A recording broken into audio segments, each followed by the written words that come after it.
On this episode of Doing the Most, a project that we've been planning for about a year, we're comparing 5 different bread yeasts in mead. Homemade brews and various how-tos, everything from mead to roast, bake creation, fermentation, inebriation, doing the most. That's right, bread yeast in mead. And that's because oftentimes beginners, when they are looking for mead recipes, rather than stumbling upon my channel or the r/mead wiki or Man-Made Meads channel, will instead stumble across somewhere recommending a bread yeast mead. And typically it'll be a traditional mead with some other stuff thrown in. Maybe it's like orange peel or tea or whatever. But bread yeast typically is the thing that's recommended in those beginner-friendly blog recipes that you see out there.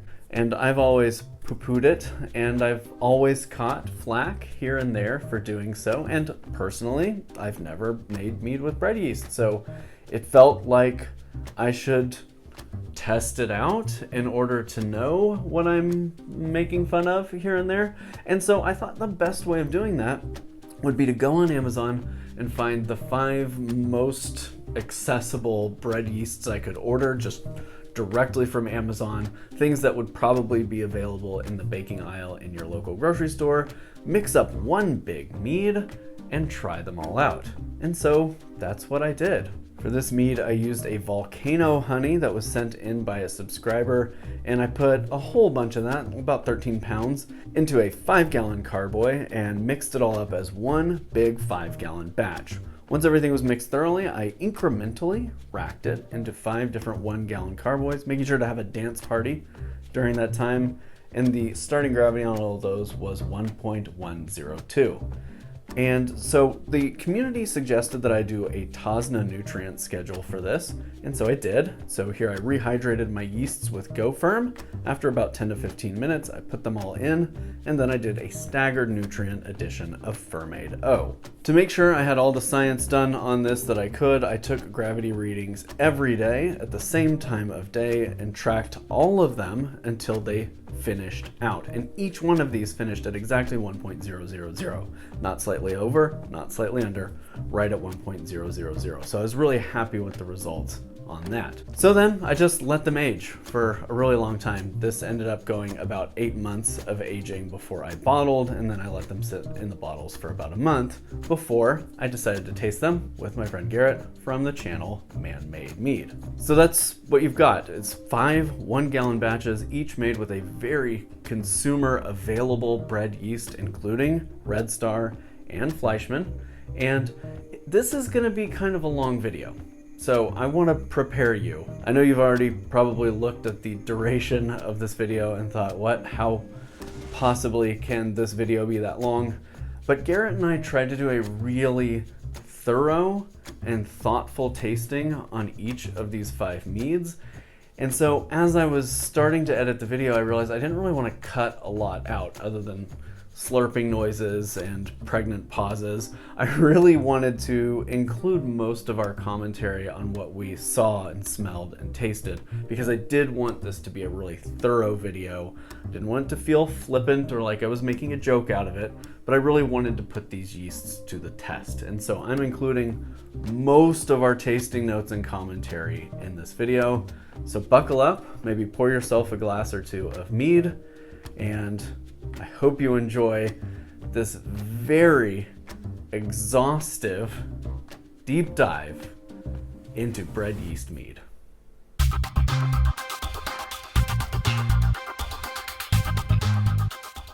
My friend, this is a long time coming. I understand this journey. I have, yeah, I know. I was going to say these steps. This feels like a real Man-Made Mead experiment here. I've never made a mead with bread yeast until now. Mm-hmm. I think the only times I've ever used bread yeast have been for like carbonated sodas, like ginger beer and stuff like that, because really the whole goal is to get carbonation in there and then drink it. Yeah. There's no, you're not trying to do anything fancy with yeast character and esters and fermentation swings or any of that. And so this is my first bread yeast meads. And I have 5 of them here for us to go It is a through. big. I mean, you went hard. You went hard on the bread yeast. Probably harder than most people have gone in the bread yeast world for mead. So Yeah, one would hope. We'll see. I'm sure I'll catch some flack for not having somebody's preferred bread yeast included in this experiment. But what I did is I went on Amazon one night and I searched for bread yeast and I tried to find 5 accessible, like not expensive ones, but ones that would probably be in your baking section at your grocery store. And, you know, Red Star and Fleischmann are both in here. We were talking about this. I don't even know how. I know Fleischmann. Yeah, we've got, so I'll name them for you. We've got Red Star Platinum.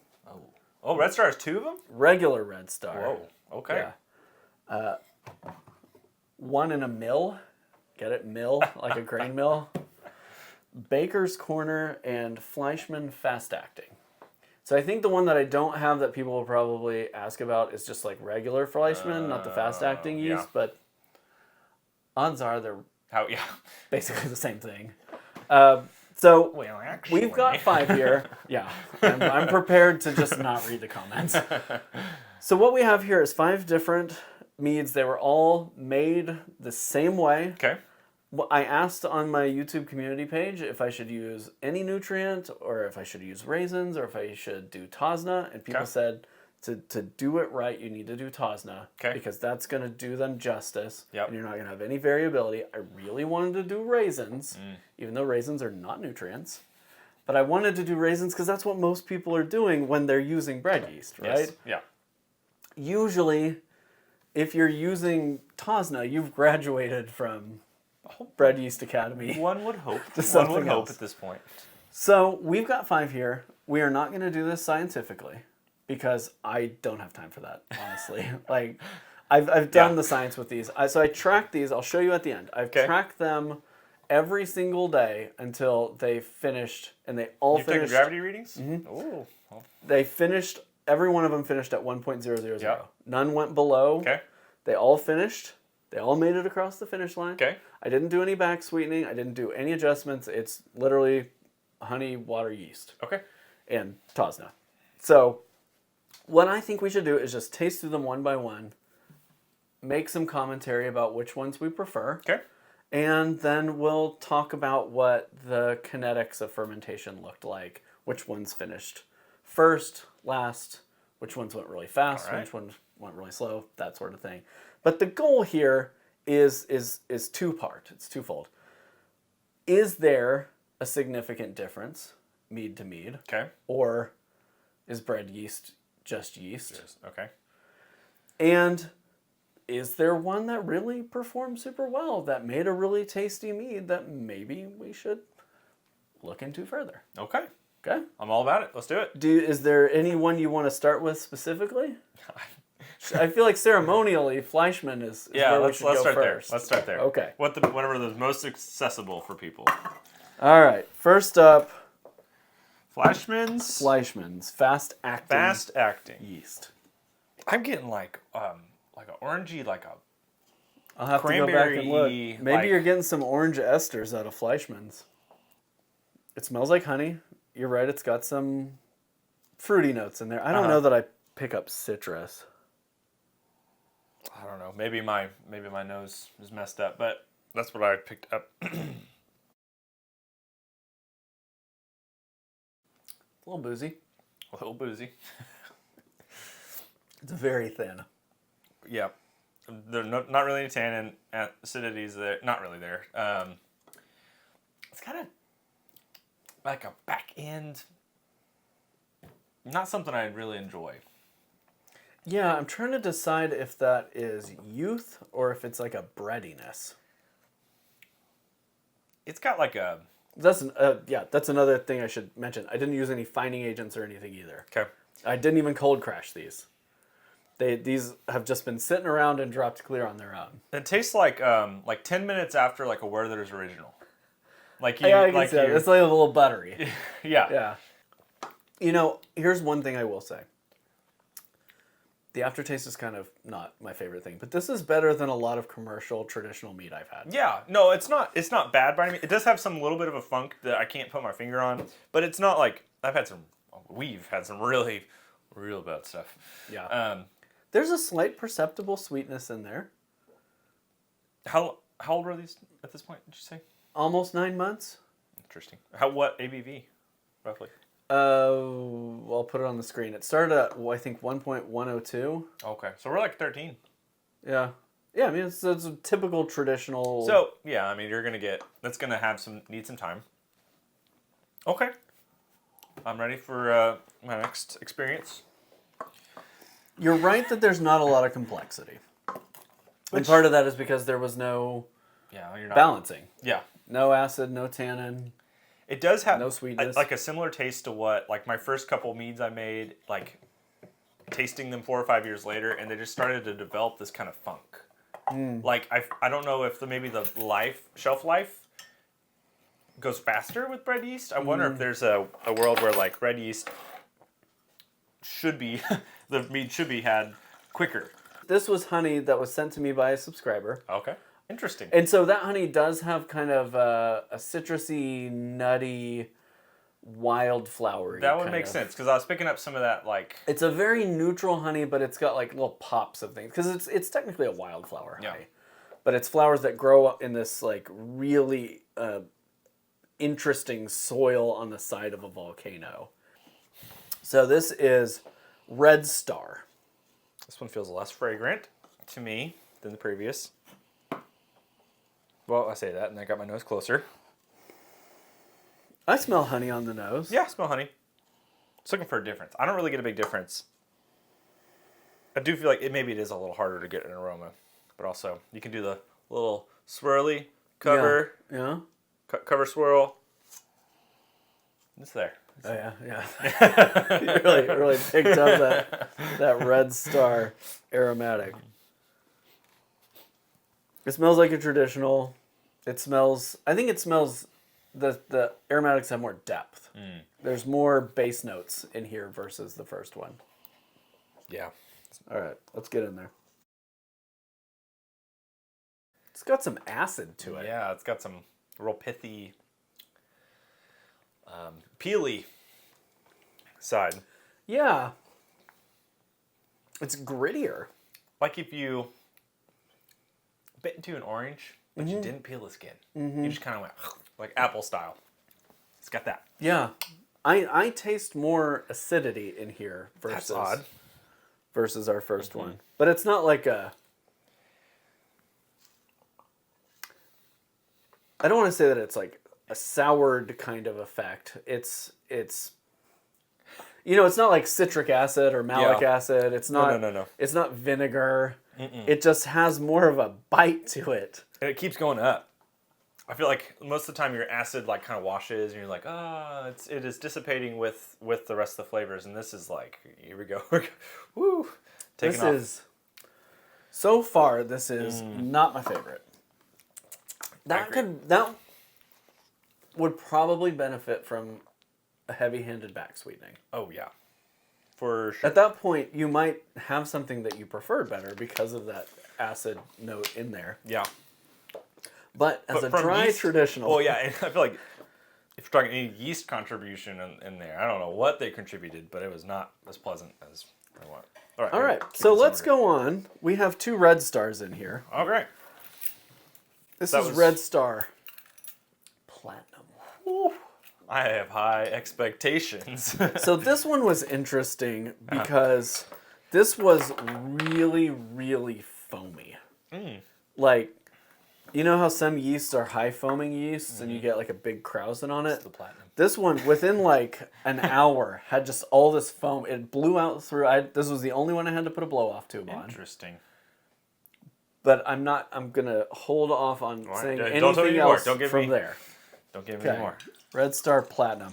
I think platinum has some kind of nutrient or something in it that makes it better for baking, like helps make bread better somehow.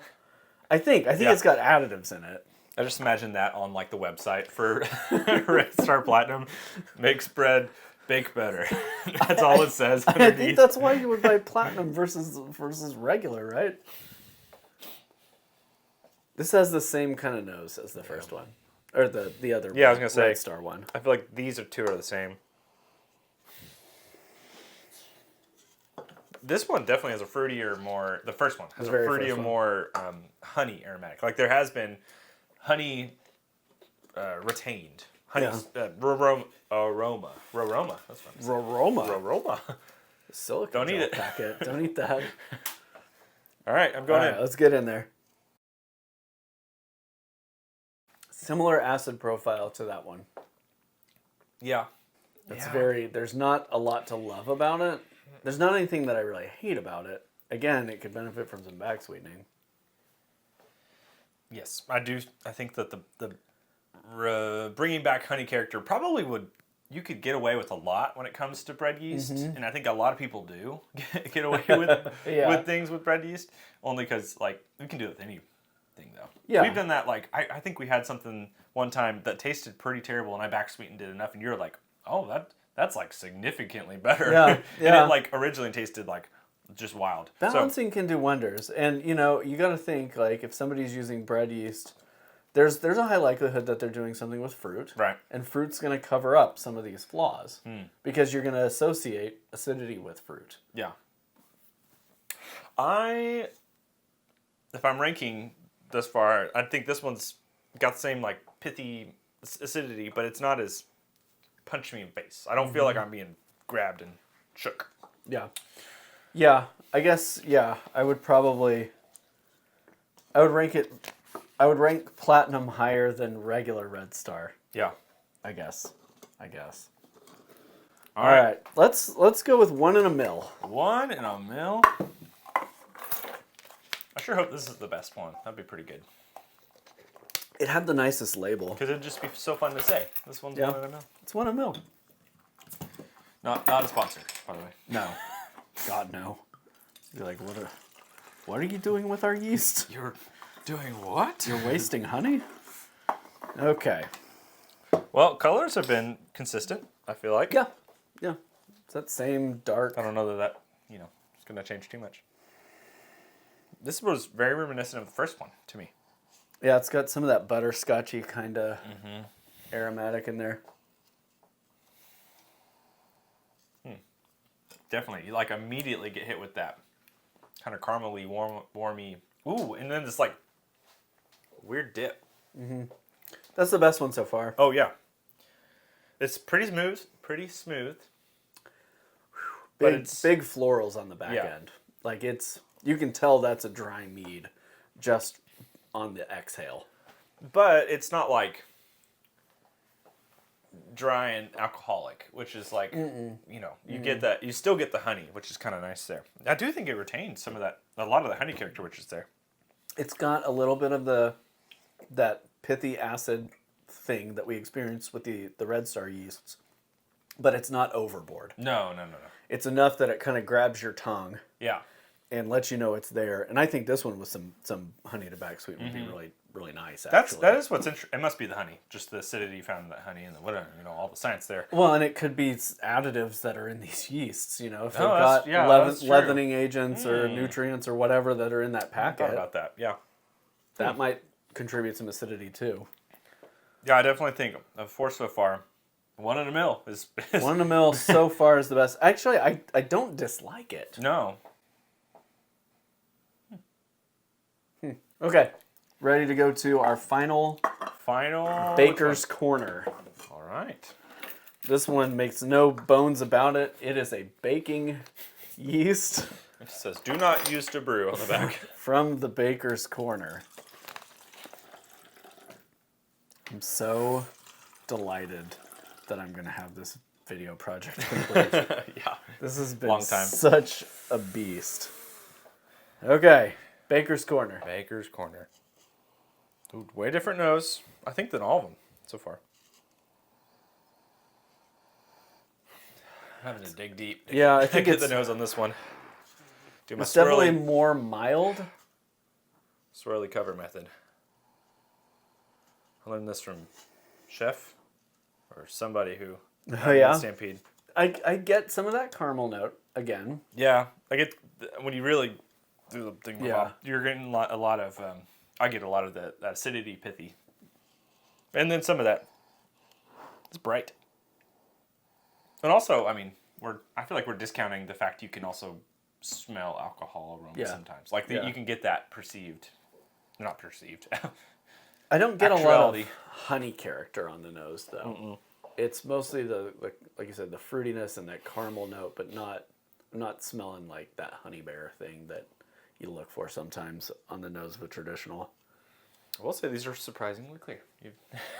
That's pretty good. Shout out to the yeast. I did take some minor notes about flocculation. Yeah. Some flocculated better than others, but by the time, a couple months had rolled around, they were all clear in the jugs. And so I'm going for it. Time did it.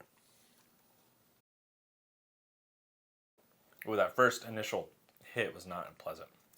I had to get over that. Hold on, That is a dry. The florals are more prominent in this one than any of the others. It's like a little bit like biting the like stamen of a flower. Mm-hmm. Yeah, that's overwhelming. Almost bitter. It is overwhelming. Bitter. That was the first thing that hit me, was like just this punch. I don't love that bitterness, that acidity. It really...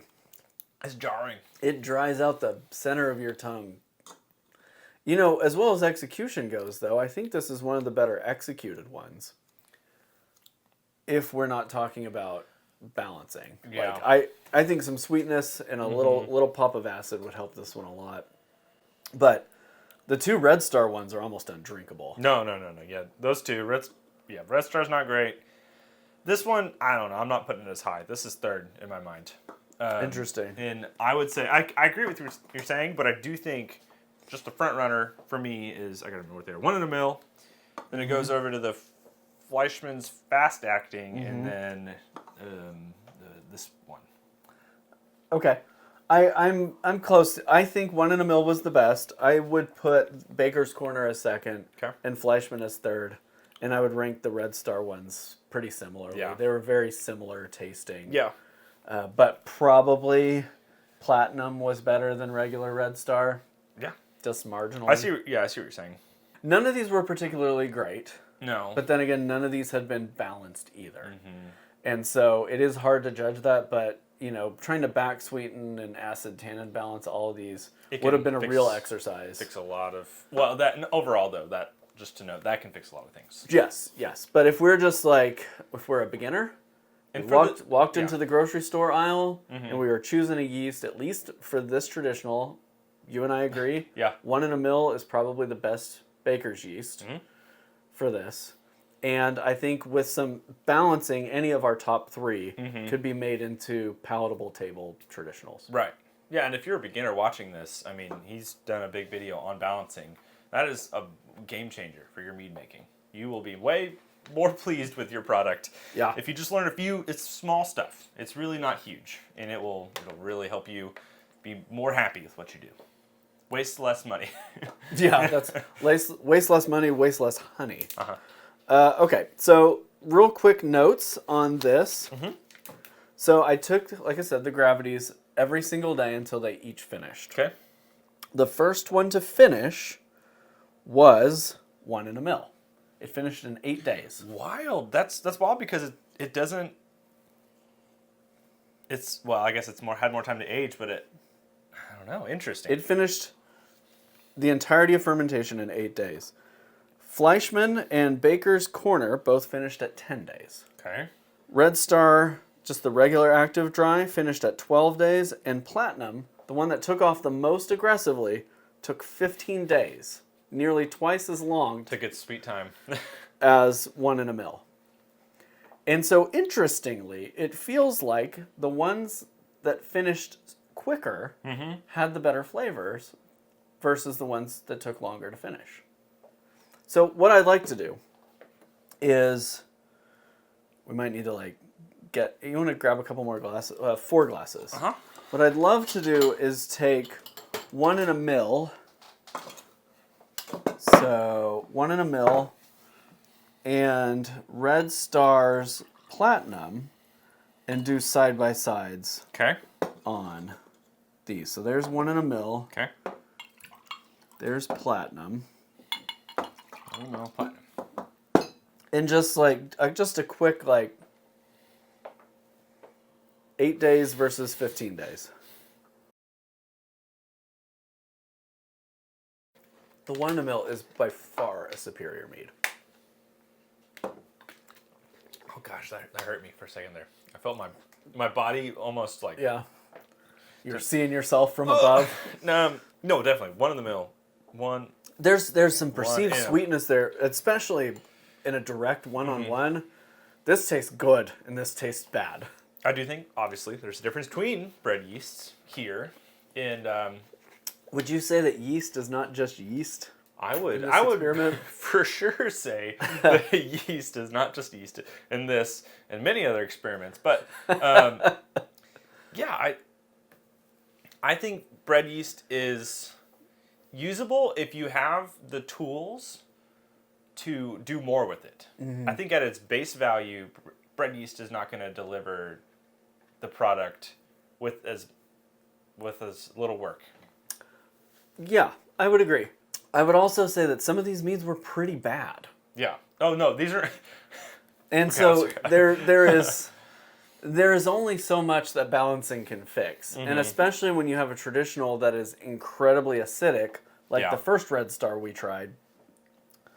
You're gonna have to make this a sugar bomb in order to try and level out the seesaw on that.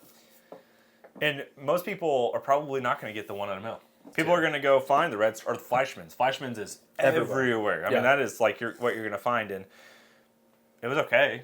But yeah, I mean, it jockeyed for second or third place with us for the fast-acting FLEISCHMANN. But it's still not like a mind-blowing none of these, mead. To your point, none of these, in my mind, peaked over a 4 out of 10. But they did all finish dry Yes. using Tosna. Yeah.